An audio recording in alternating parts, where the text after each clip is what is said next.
Hello ನಮಸ್ತೆ, ಹೇಗಿದ್ದೀರಾ? ಎಲ್ಲ ಚೆನ್ನಾಗಿದ್ದೀರಾ ಅಂತ ಭಾವಿಸ್ಕೊಂಡು ಈ ವಿಡಿಯೋನ ನಾನು ಸ್ಟಾರ್ಟ್ ಮಾಡ್ತಾ ಇದ್ದೀನಿ. ಇದು ಎಸ್ಟರ್ಡೇ ಲಾಗ್ ಆಗಿರುತ್ತೆ. ಈ ಲಾಗಲ್ಲಿ ನಾನ್ ವೆಜ್ ಮಾಡೋಣ ಅಂತ ಫಸ್ಟ್ ಟೈಮ್ ನಮ್ಮ ವಿಡಿಯೋದಲ್ಲಿ ನಾನ್ ವೆಜ್ ತೋರಿಸ್ತಾ ಇರೋದು. ಇದಕ್ಕೆ ನಾನು ಬೆಳ್ಳುಳ್ಳಿ ಕಬಾಬ್ ಮಾಡೋಣ ಅಂತ ಪ್ರಿಪೇರ್ ಮಾಡ್ಕೊಂಡಿರೋದು. 3 ಉಂಡೆ ಬೆಳ್ಳುಳ್ಳಿನ ನೀಟಾಗಿ ಸಿಪ್ಪೆ ಎಲ್ಲ ಸುಲಿಸ್ಕೊಂಡು ಅದನ್ನು ಮಿಕ್ಸಿ ಜಾರ್ ಒಳಗಡೆ ಹಾಕೋತಾ ಇದ್ದೀನಿ. ನೆಕ್ಸ್ಟ್ ನಾನು ಕರ್ಬೇವಿನ ಸೊಪ್ಪನ್ನ ಒಂದು ಹಿಡಿಯೋಷ್ಟು ಹಾಕೋತಾ ಇದ್ದೀನಿ. ಒಂದು 12 ಮೆಣಸಿನ್ಕಾಯಿನೂ ಕೂಡ ಜಾರ್ ಒಳಗಡೆ ಹಾಕೋತಾ ಇದ್ದೀನಿ. ಆಮೇಲೆ 2 ಪೀಸ್ ಶುಂಠಿ ಕೂಡ ನಾನು ಚಿಕ್ಕದಾಗಿ ಹೆಚ್ಕೊಂಡು ಅದನ್ನು ಹಾಕೋತಾ ಇದ್ದೀನಿ.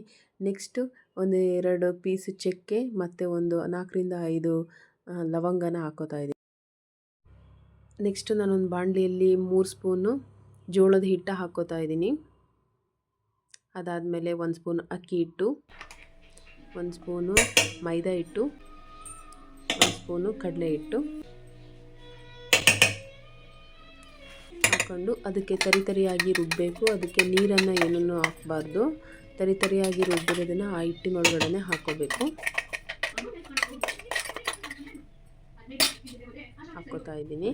ಅದಾದಮೇಲೆ ಮೊಸರು 2 ಸ್ಪೂನ್ ಮೊಸರನ್ನ ಹಾಕ್ಕೋತಿದ್ದೀನಿ.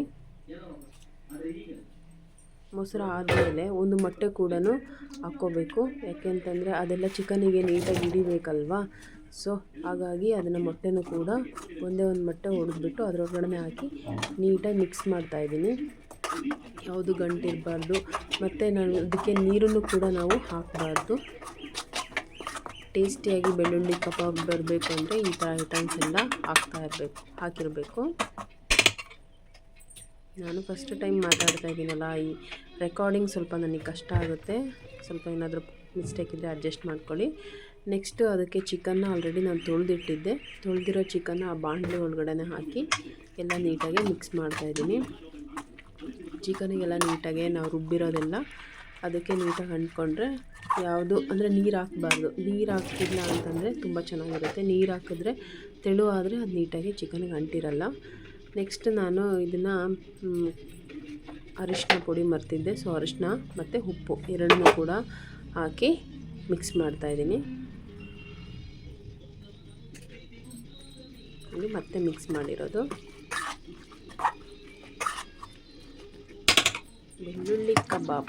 ಅದಾದಮೇಲೆ ಎಣ್ಣೆ ಕಾಯಕ್ಕಿಟ್ಟಿದ್ದಾದಮೇಲೆ ಈ ಚಿಕನ್ನ ಎಣ್ಣೆಯಲ್ಲಿ ನೀಟಾಗಿ ಫ್ರೈ ಮಾಡ್ತಾಯಿದ್ದೀನಿ. ಅದೆಲ್ಲ ಕ್ರಿಸ್ಪಿಯಾಗಿ ಬರಬೇಕು. ಏನು ಅಂದರೆ ನಾವು ಹಾಕಿರೋದು ಈ ಮಸಾಲೆ ಎಲ್ಲ ರುಬ್ಬಿರೋದು ಹಿಟ್ಟು ಎಲ್ಲ ಏನು ಎಣ್ಣೆಯಲ್ಲಿ ಬಿಟ್ಕೋಬಾರ್ದು. ಆ ಚಿಕನಿಗೆ ನೀಟಾಗಿ ಅಂಟ್ಕೋಬೇಕು. ನಾನು ಸ್ವಲ್ಪ ಹೊತ್ತು ಫ್ರಿಜ್ಜಲ್ಲಿ ಎತ್ತಿಟ್ಟಿದ್ದೆ. ಅದಾದಮೇಲೆ ತೆಗೆದ್ಬಿಟ್ಟು ಹಾಕ್ತಾಯಿದ್ದೀನಿ. ನೋಡಿ ಎಷ್ಟು ಕ್ರಿಸ್ಪಿಯಾಗಿ ಬಂದಿದೆ. ಅದು ಪ್ಲೇಟ್ ಒಳಗಡೆ ಹಾಕಿದ್ರೆ ಸೌಂಡ್ ಬರುತ್ತೆ ಟಣ್ಣಂತ. ಆ ಥರ ಕ್ರಿಸ್ಪಿಯಾಗಿ ಬರಬೇಕು.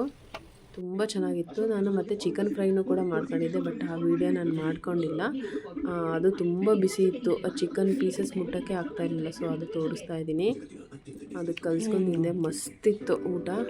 ಅದಾದಮೇಲೆ ನಾನು ಯಾವ ಥರ ಫ್ರೈ ಆಗಿದ್ದು ಚಿಕನ್ ಫ್ರೈದು ವಿಡಿಯೋ ಅದು ತುಂಬ ಚೆನ್ನಾಗಿ ಬಂದಿತ್ತು. ಸಖತ್ ಟೇಸ್ಟಿಯಾಗಿತ್ತು ಚಿಕನ್ ಫ್ರೈ ಕೂಡ. ಇದು ಕಬಾಬ್ದು ನೀಟಾಗೆ ಬೆಂದಿದೆ. ನೋಡಿ ಅದು ಯಾವ ಥರ ಬೆಂದಿದೆ ಅಂತ. ಎಲ್ಲ ನೀಟಾಗಿ ಅದಕ್ಕೆ ಅಂಟಿದೆ ನಾವು ಮಾಡಿರೋ ಅಂಥ ಮಸಾಲೆ ಇದು ನಾನು ಬೆಳ್ಳುಳ್ಳಿ ಕಬಾಬ್ ತಿಂತಾ ಇದ್ದರೆ ಒನ್ ಮೋರ್ ಅನ್ನಬೇಕು. ಸೂಪರಾಗಿತ್ತು ಬೆಳ್ಳುಳ್ಳಿ kebab. Thank you so much. ಇದು ಇವತ್ತಿನ ಲಾಗ್ ಆಗಿತ್ತು.